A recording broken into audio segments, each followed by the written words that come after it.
technology now is moving very fast, especially e-commerce. Again, last week we talked about this. If you run any kind of e-commerce operation, you are competing with Amazon, you are competing with eBay, you are competing with Etsy, Home Depot, and all these big guys, Walmart. So when they add a functionality and you don't have that functionality, they have the upper hand. It doesn't matter if you're doing $250,000 or if you're doing $50 million. You're competing with billion-dollar companies. So if your e-commerce platform stops you from moving fast, you're losing money and you're leaving money on the table. And that's the deal with Magento. We don't dislike Magento. Magento can be very useful in certain situations, and some of those situations are if you have a lot of hundreds of thousands or millions of SKUs and you need something very custom.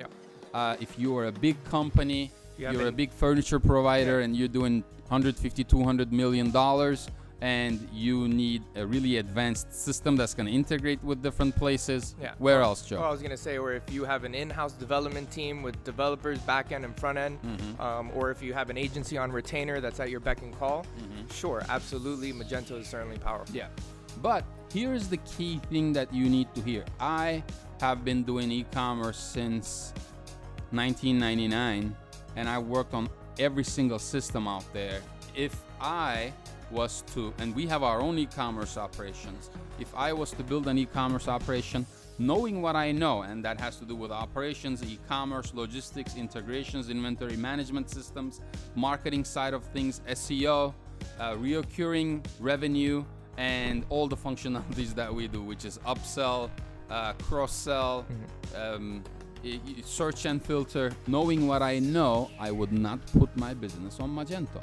The reason I would not put my business on Magento is because there are a lot of systems out there that are better, that are more updated. They're updated every few months with technology. They, a lot of the functionalities that you would need to pay for or get as an add-on to Magento are there out of the box. And if you need to install it, you don't need to go and take a module and upload it through an FTP and configure the server. That's what you have to do with Magento. You can just click and install. Some of those systems are BigCommerce, Shopify is one, and there are many others out there that are enterprise as well. So why would anybody put their business on Magento? You don't really need Magento.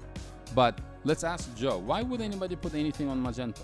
Well, I think like you said earlier, if it's a large company. But we wouldn't do it. If somebody came to us and said, hey, we have this $150 million operation, we need an e-commerce system, would we put them on Magento? No. Okay, so I guess Magento is one of those platforms that you're kind of stuck in, correct? So why do so many people use Magento?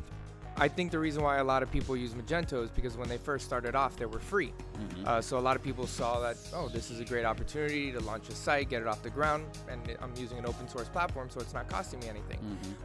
And then now they kind of feel stuck in it. They feel stuck, and they feel that migrating from this... They grew their revenue, they added all this functionality, they did all this investment. I mean, we have clients who've put $500,000 into Magento customizations. And that $500,000, by the way, goes to the same people that promote Magento, the Magento developers, correct? Correct. Okay, so now I might have a business that's doing $10 million in annual revenue, and I have so much customization, I'm stuck in Magento. And a lot of people think that they're stuck in Magento because they fear that migration to another platform. However, that's really not the case.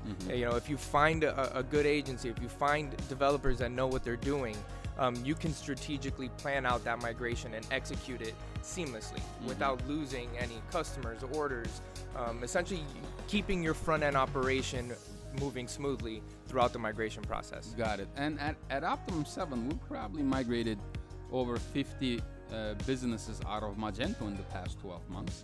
Some of these are small migrations, some of these are big migrations with millions of SKUs and tens of custom functionality. But it can be done, so don't be scared of getting out of a platform.